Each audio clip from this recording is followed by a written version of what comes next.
I'd like to introduce Dr. Reverend James Gaither, who has been with us many times before, and he's going to speak on divine harmony and justice today. He has a doctorate in theology, and he's an ordained minister. He taught at Unity Ministerial School and has been a minister of several Unity churches over 12 years. 2 books, The Essential Charles Fillmore and the Hidden Realm of God, the historical Jesus and his healing philosophy. He's the recipient of the Charles Fillmore Award for Visionary Leadership from the Worldwide Ministries. And there are many, many things to say, but let's move on and hear what he has to say with a song and then a talk.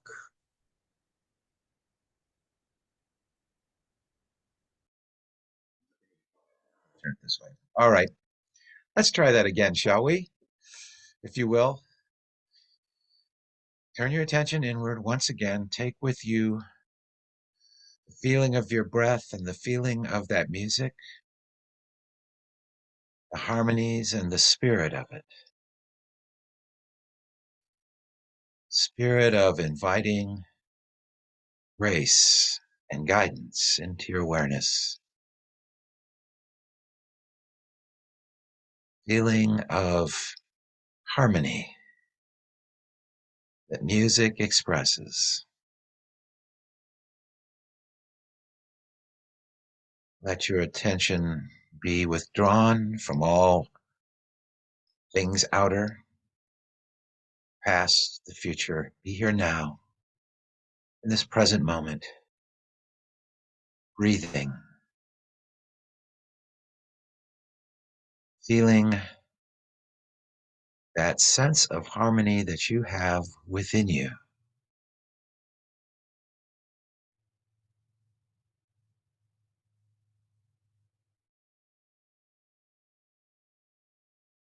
The rhythm of your breath is part of the music of the heavens, that deeper and higher spiritual reality that pervades all things, the reality behind appearances. There's one universal mind, called by many names. You may call it God mind, divine good.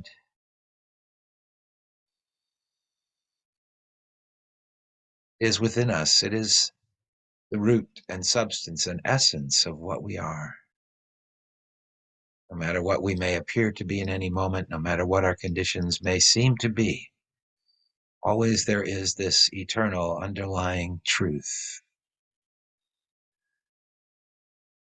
I invite you to know this within yourself. I am a perfect idea in God mind.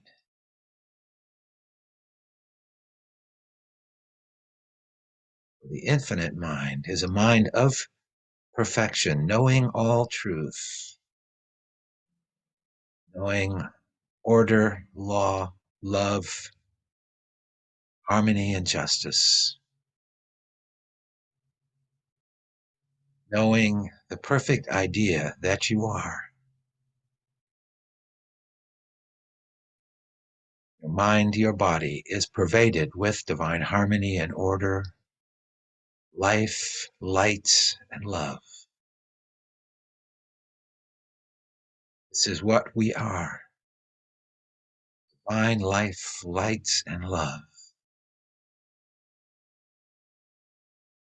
As we settle into that awareness, we feel that divine presence, every part of our bodies, divine life, light, and love. We see that our bodies are energy and light, that our souls are receivers of and expressors of divine wisdom and divine love. In this time, there's nothing to do but to surrender, to let go, to let the divine emerge from the depths of our consciousness and lift us up. And in this upward lifting, this consciousness of life, light, and love, let us bring also into our awareness anyone we may know that we wish to pray with or for. See not the conditions, but see there and hold there in your heart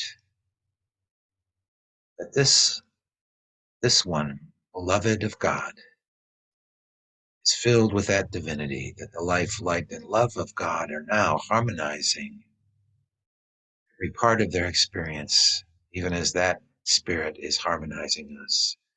We take a few moments then to rest in this consciousness, to know it, to feel it, to let it flow through us. Be still and know the I am God.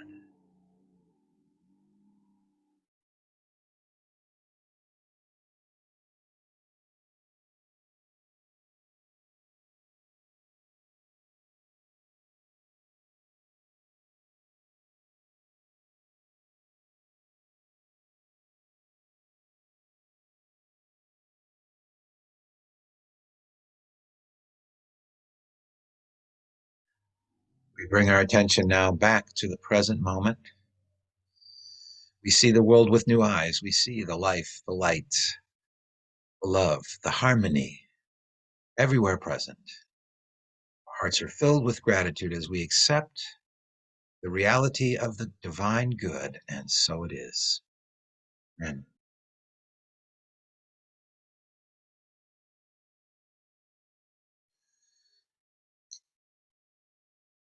Well, before I begin, I want to, I guess, apologize. Evidently, someone's doing yard work.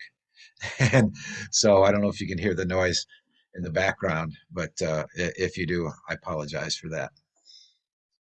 Our topic today is divine harmony and justice. Given a choice between harmony and discord, most people would freely choose harmony. Wouldn't you agree? Given a choice between living in a just society and an unjust one, most people would freely choose justice. Wouldn't you agree? What I want to explore today are these two desirable ideas, harmony and justice. I have two major propositions. One, harmony is a present state of consciousness within us, and that harmony manifests as health and happiness and all good things. The second proposition, justice is a principle that operates throughout the universe at every level, and it manifests as consequences of thought and action and balances all conditions. Related to these two propositions are two corollaries. One, we have the freedom to attune our consciousness to harmony or to not attune to it. When we are not attuned to harmony, we experience discord and suffering. When we are attuned to harmony, that is what we experience. And the second corollary is that we have the freedom to cooperate with justice or resist it. But as they say, resistance is futile because justice is inevitable. Before we can align with harmony and justice, we must understand what they are and how to align with them. Aligning with justice helps us establish greater harmony in experience, and attunement with harmony helps us establish justice. Harmony and justice are distinct yet related divine ideas. So first, let's consider what harmony is. Music provides a clear illustration of the nature of harmony. In fact, our word harmony comes from music theory, a concept that goes all the way back over 2,000 years ago to Pythagoras. The Greek word harmonia meant fitting together. In Pythagorean thought, harmony was a principle present everywhere in the universe, not just in music. A general definition of harmony in music is tones that can be heard simultaneously or consecutively and that have a pleasing effect. Tones that can be heard simultaneously and consecutively and have a pleasing effect. This morning I asked to have the pentatonics version of a song called The Prayer to illustrate musical harmony.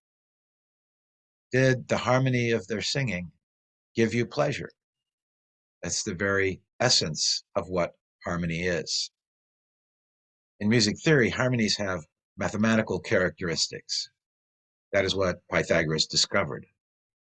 Harmony is created by the mathematical relationship between tone intervals. Now, I'm not a music theorist, so I'm not going to try to explain all that. But an example of, for example, the primary harmonies in Western music are the octave, which is a 1-to-2 ratio, the fifth, which is a 2-to-3 ratio, and the fourth, which is a 3-to-4 ratio. That has to do with the intervals between tones, but also, for example, the length of a string on a musical instrument. There's a very popular song by Leonard Cohen that alludes to these harmonic relationships.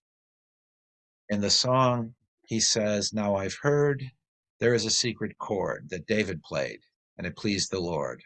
It goes like this: the fourth, the fifth, the minor fall, the major lift. The baffled king composing Hallelujah." The name of the song is Hallelujah. What he illustrates, Cohen does in his song, he illustrates what actually is happening in the melody. He's going from the fourth to the fifth, minor fall, and a major lift, which represent going down to a minor chord and then back up to a major chord. And the song is about actually, the song uses the story of David to sort of express ideas about love and relationships. But the point is that there is this kind of perfect, harmonious relationship of things throughout the universe. The perception of harmony is the experience of this pleasing relationship between different manifestations, where each manifestation plays a part in the goodness of the whole. Harmony is a pleasing fitting together of different things or ideas. Harmony in the cosmos consists of patterns involving forms and motions, so that every part fits together to the whole. We experience that harmony as perception of beauty in nature on earth and in the heavens, a beautiful sunset or field of flowers. When we feel awe while we contemplate the stars and the vastness of the heavens, or when we feel peace walking in a forest or sitting by a sea, it is because we recognize the harmony in the cosmos, that something deep within us responds to that harmony that can be expressed in mathematical or musical terms or in visual terms. Harmony within the soul is of primary importance, and harmony in the body is secondary. Harmony in the soul can emanate to the body to harmonize and heal it. We can regard these harmonies as being like 3-note musical chords. For example, there are 3 major functions of the soul and 3 elements within each function. So one function of the soul is perception. Perception includes our senses, our feelings, our emotions. A second function is thought. That includes reason, imagination, and judgment. And a third function is attention, or what we call the will, which is the will to act, the will to think, the will to perceive. It's putting our attention on different things. These are functions of what we call soul or consciousness. There are 3 major types of functions in the body. One is the information system that consists of the brain, the nerves, and the glands. A second function is consists of circulation systems. So that includes respiration and blood circulation and even digestion. And a third function is replication, the reproduction of cells, growth, repair of the body, reproduction.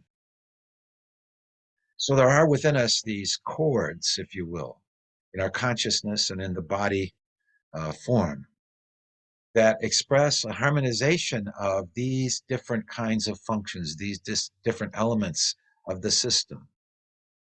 When you breathe in, your heart rate increases. When you breathe out, your heart rate decreases. When you think, you activate your body's information system, and you can will to breathe in different patterns, which affect, again, your heart rate, your blood circulation, and so on. Breath, heart rate, and digestion all have measurable rhythms like music. For example, a normal range of breathing is 12 to 20 breaths per minute. A normal heart rate is 60 to 100 beats per minute. And so, in addition to having these numbers, there's also a ratio of breath to heartbeat that is about 1 to 5. Coordination of soul and body is normally and naturally in harmony. We don't have to think about it. That harmony can be disrupted for a time. It can become discordant because of certain thoughts or actions or changing conditions. But the good news is that we can get back into harmony using our powers to think and act. Harmony is a present state of consciousness because the infinite mind or spirit, which is the ultimate reality, is always in perfect harmony. The mind of God, as Plato noted, is mathematical. This harmonious state of consciousness is the deepest level of our minds. It is deeper than our conscious thought. It is deeper than the depths of our subconscious minds and memories. And we can access it at any moment. By regularly practicing contemplation of the harmony of the cosmos or contemplation of God, we can learn to return our consciousness to this awareness of divine harmony. This contemplation or meditation need not be confined to 30 minutes of silently meditating with your eyes closed, although that is a very helpful practice. But we can also contemplate harmony by walking through our own neighborhoods and seeing how things fit together into the whole, or by visiting an arboretum or an art gallery. We can contemplate harmony by attending opera or listening to our favorite songs. Every type of music has its own harmonies and rhythms, expresses this in musical form, the harmony of the cosmos. Jesus recognized the presence and availability of the harmonic state of consciousness. He referred to this state as the kingdom of heaven or the kingdom of God or the Father's kingdom in various sayings. His teaching was all about that. The word he used that's commonly translated as kingdom can also be translated as realm or rule. In fact, those are better translations of that Greek word. Jesus taught that this kingdom or realm is within you. According to the Gospel of Thomas, Jesus also said that the Father's kingdom will not come by watching for it. It will not be said, look here or look there. Rather, the Father's kingdom is spread out upon the earth and people don't see it. I think this is a profound insight. What Jesus was really talking about was the harmony of things, was as we heard in the song, was grace, wisdom, harmony, justice. Behind me, you'll see a mandala, and I was trying to show that to you before. I'm going to turn once again to let you see this on your screen. This is a painting by Hildegard of Bingen. I think of it as an expression, a visual expression of the harmony of the universe, the radiation of different levels of We can't hear when you're off screens. I'm sorry. Sorry. I keep trying to talk while I'm showing the image. But to me, the image, the painting, is a visual illustration of the harmony of the cosmos. This sort of radiation from a divine center outward, in which all the pieces fit together, from the angels to the earth.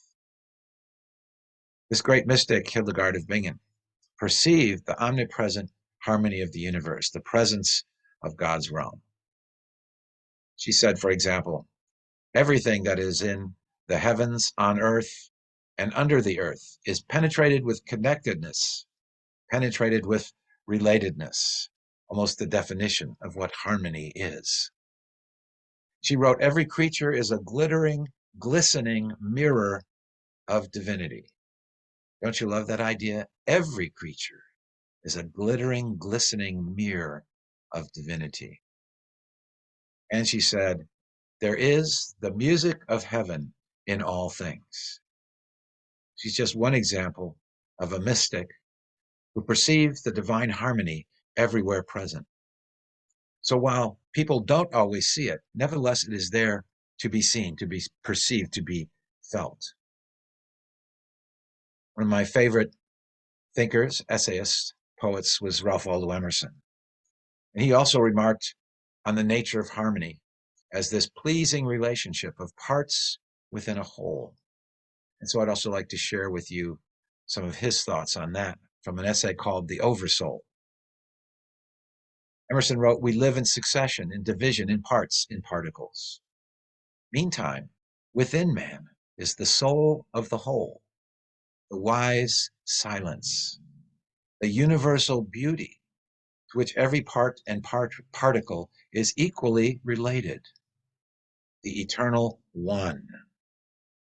And this deep power in which we exist and whose beatitude is all accessible to us is not only self-sufficing and perfect in every hour, but the act of seeing and the thing seen, the seer and the spectacle, the subject and object are one.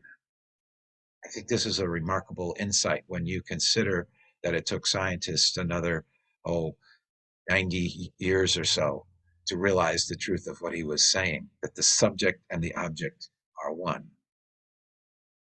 Emerson also said in that essay that an ineffable is the union of man and God in every act of the soul. Here he's admitting it's ineffable, it's ultimately indescribable, and yet it is a reality. There is a union of humanity and God in every act of the soul. See, the state of harmony is within us and spread out all around us. Sometimes we do not perceive it. We don't see or hear or feel or think it. Yet seeing this divine harmony can be a conscious choice and intentional directing of our attention to the idea of harmony, the perception of beauty, or the idea of happiness. Harmonious consciousness and conditions are in part effects of how the principle of justice produces the consequences of our thoughts and actions. This is how harmony and justice are related. Justice is this principle operative everywhere. People of the world, all of us, perceive wars and crimes, suffering, and injustice. And people cry out for justice, cry out for the harmonization of society and the world. They long for the fulfillment of the prophecy of Amos, who said, let justice roll down like waters and righteousness like an ever-flowing stream. Yet the perfect idea of justice must already be part of our consciousness, like harmony in the depths of us. We have an intuition of justice, even though it may be imperfectly realized in our lives and our institutions. This idea of justice within us attracts us to it, draws our consciousness to try to know it, experience it, express it. Nearly every culture in history has had some idea of justice. The idea has been contemplated for thousands of years, not only by spiritual teachers, but also by philosophers. Just as music illustrates harmony, so the laws of physics illustrate justice. Physics consists of equations. Famously, Newton's third law of motion. For every action, there is an equal and opposite reaction. This idea is that the universe operates according to laws, and those laws apply everywhere, at all times, equally, and without prejudice. Is this not what we seek when we seek justice? An equal application, a just balancing of actions and consequences. The divine idea of justice is called karma in Eastern thought. Our karma, thoughts and actions, are supposed to determine our experiences and our place in the world. Gautama the Buddha emphasized especially how our thoughts activate justice or karma in our lives. Gautama said, all that we are is the result of what we have thought. It is founded on our thoughts. It is made up of our thoughts. If a man speaks or acts with an evil thought, pain follows him as the wheel follows the foot of the ox that draws the carriage. If a man speaks or acts with pure thought, happiness follows him, like a shadow that never leaves him. For hatred does not cease by hatred at any time. Hatred ceases by love. This is an old rule. So even Gautama recognized that this idea of justice and how love cancels out hate, he saw that this idea was not something that was just suddenly coming into his own awareness, but it was, as he said, an old rule, something known for a long time. Jesus, I believe, stated the nature of justice elegantly and memorably. And we find this passage in the Gospel of Luke. And I think you're probably familiar with it. You've heard it before. Judge not, and you will not be judged. Condemn not, and you will not be condemned. Forgive, and you will be forgiven. Give, and it will be given to you. Good measure, pressed down, shaken together, running over, will be put into your lap. For the measure you give will be the measure you get back. Here we see what I sometimes call the cosmic loophole in the law of justice. In the midst of his saying, forgive, and you will be forgiven. We are released from our errors by forgiving. In the very act of forgiving others, forgiveness enters into our own consciousness and releases us from our own mistakes, our own, if you will, injustices or negligences. But in the saying, we see this perfect balance. If you do not judge, you will not be judged. If you do not condemn, you will not be condemned. If you give, it will be given to you. The secret to life, the secret to abundance is giving of ourselves, is giving of that which is within us, our gifts, our talents, our love, our consciousness. This is how justice works according to Jesus, even if we don't always see it. Before Jesus, Socrates and Plato attempted to understand the nature of justice. Their ideas were very influential in Western thought.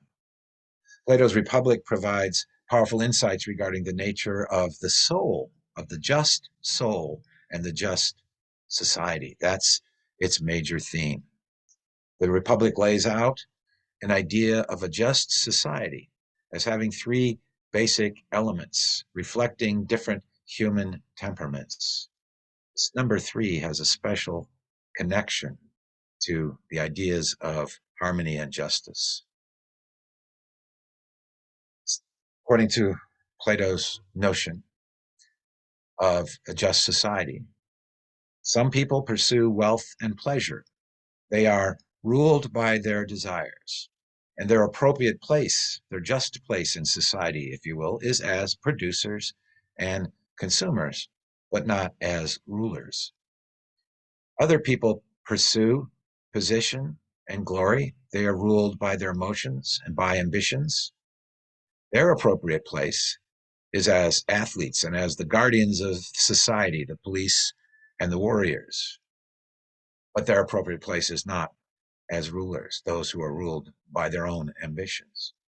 Some people pursue the understanding of truth, of goodness and beauty. They are ruled by the faculty of reason, if you will.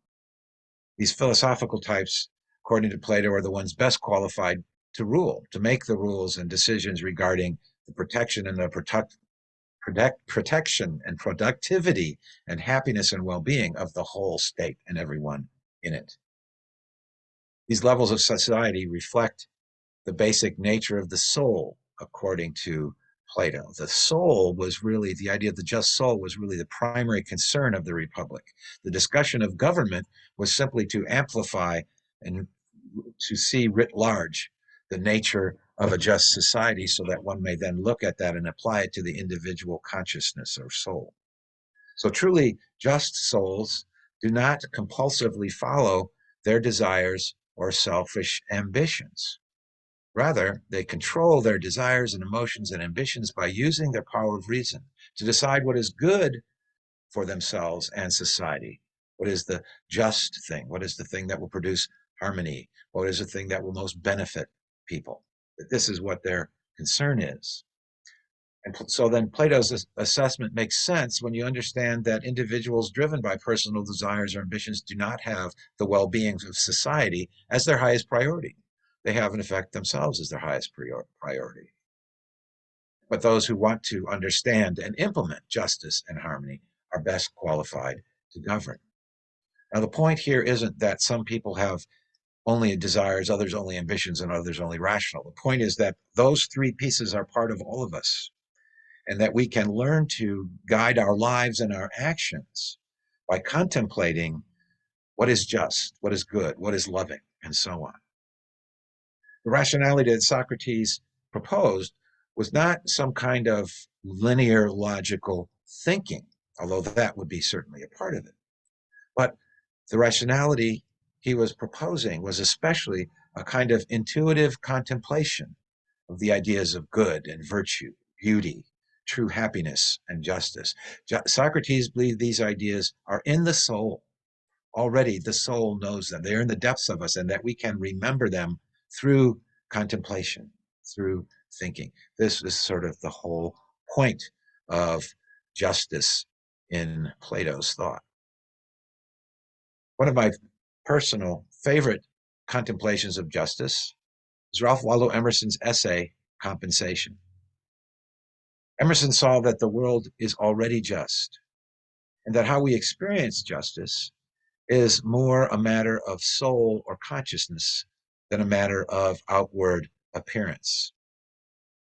He contended that we can perceive the justice, the principle of compensation, as he called it, by considering the nature of what we gain and of what we lose by the choices that we make. Here are some of the ways that he expressed this idea of the just compensation that's always at work in the universe. Emerson wrote, "For everything you have missed, you have gained something else. And for everything you gain, you lose something. There is always some leveling circumstances that puts down the overbearing, the strong, the rich, the fortunate, substantially on the same ground with all others." Gives us an example, a farmer. The farmer imagines power and place are fine things, but the president has paid dear for his White House. It has commonly cost him all his peace and the best of many attributes. It's talking about the compromises that people have to make, the compromises with their own integrity and principles to attain power and position, and the, the pressures of those kinds of positions. So for everything you gain, you lose something. For everything you lose, you gain something. Another idea that he expressed in that essay is the idea of justice as immediate. He wrote, "Justice is not postponed. perfect equity adjusts its balance in all parts of life. The dice of God are always loaded. The dice of God are always loaded. This idea of justice as immediate. Now, we might ask ourselves, how could he possibly say something so ridiculous? We all know that justice takes a long time. Lots of times takes a long time, and lots of times it doesn't even happen. Well, then when we're doing that, we're looking at outer circumstances, human institutions, but we're not looking at life at the deeper level. And that's where Emerson goes in his essay. He writes, every act rewards itself, or in other words, integrates itself in a twofold manner. First, in the thing, or in real nature, and secondly, in the circumstance, or an apparent nature. Men call the circumstance the retribution. The causal retribution is in the thing and is seen by the soul. The retribution in the circumstance is seen by the understanding. It is inseparable from the thing, but is often spread over a long time, and so does not become distinct until after many years. In other words, every choice we make and everything we do becomes immediately part of our consciousness, part of how we feel about ourselves, part of how we perceive our lives in the world. Whatever harm we may intentionally inflict on others diminishes our sense of self, diminishes our consciousness, our relative happiness, and our harmony with the universe. Likewise, whatever benefit we intentionally bestow expands our sense of self, expands our consciousness, our relative happiness, our harmony with the universe. The good that we do expands our consciousness.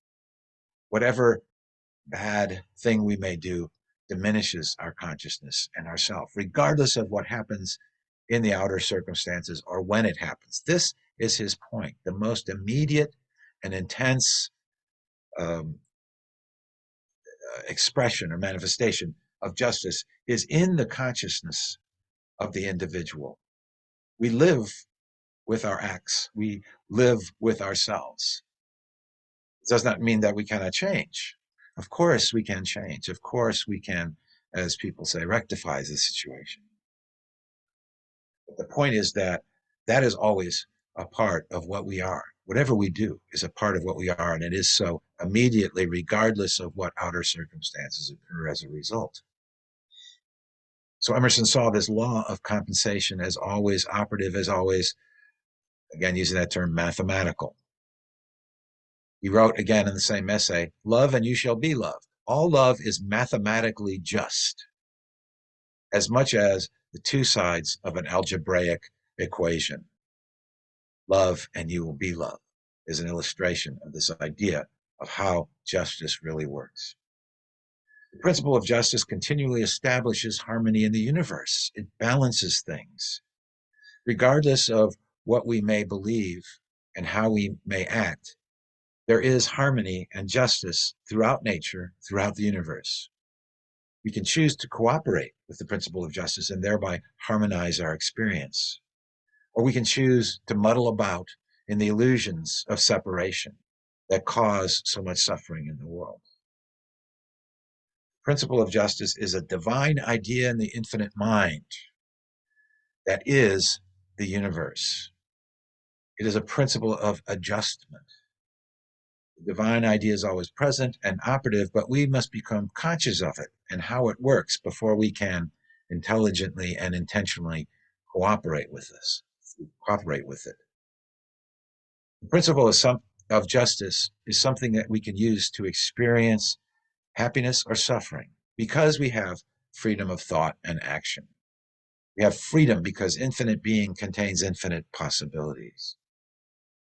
While there is order in the universe because of its unity and laws, there is also freedom. Freedom in the possibilities, freedom in the choices we have in every moment for working with the laws. The question then is not, is there justice? But more, how can we work with the principle of justice for optimal results? Well, the truth is, or at least I suspect the truth is, you all already know how to best work with the principle of justice. The simplest and most general rule for cooperating with the principle of justice is what we call the golden rule. It's found in all religions in one form or another. Treat others as you want to be treated. This is excellent advice. It's been available to all for thousands of years because we find it again in every religious tradition, the golden rule. Yet, it is also obvious that people don't always follow this advice. Why not? Well, because as Jesus noticed, people don't see it. People don't understand or realize that justice is always at work to harmonize the world, and that harmony is already the reality. People sometimes imagine that they can escape the consequences of their thoughts, words, and actions. People see that sometimes the innocent are convicted and the guilty go free. People imagine that there is no justice because human justice systems sometimes fail. And I think that is why Emerson tried to convince his listeners, his audience, that justice is always operative. The dice of God are always loaded, but we must see it at its deeper and more extensive level, that there's an immediate justice in the soul, and the justice in appearances or externalities may sometimes take a while to manifest before we see it. Once we recognize the reality of justice and harmony, once we see that they are in effect inescapable, once we perceive that these ideas work in consciousness and not merely in appearances, then we can work with the principles wisely. That is one reason why the teachings of New Thought and of the mystics are so important and potentially valuable for humanity. New Thought and mysticism recognizes the divine reality and the omnipresence of justice and harmony. New Thought persistently affirms and contemplates that reality. The more people realize the nature of harmony and justice, the omnipresence of those divine realities, the more harmony and justice will pervade the human experience, the more we will be able to have our institutions reflect the justice and harmony of the whole cosmos. Like this talk, the arc of history is long, but it bends toward justice, as Dr. King said. Let us therefore choose to contemplate harmony and justice. Let us hold to these affirmations of truth. Divine harmony and justice are now established throughout the universe. I invite you to hold that thought and feel the truth of it. Divine harmony and justice are now established throughout the universe. Divine harmony and justice are established in my mind, body, and life. Divine harmony and justice are established in my mind, body, and life.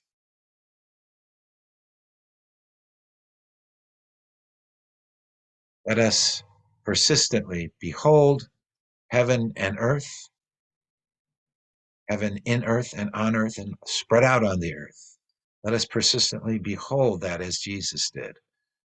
For as we do so, we help not only ourselves, but our human family come into that realization that Jesus had, that the Father's kingdom is spread out on the earth and within us. Thank you.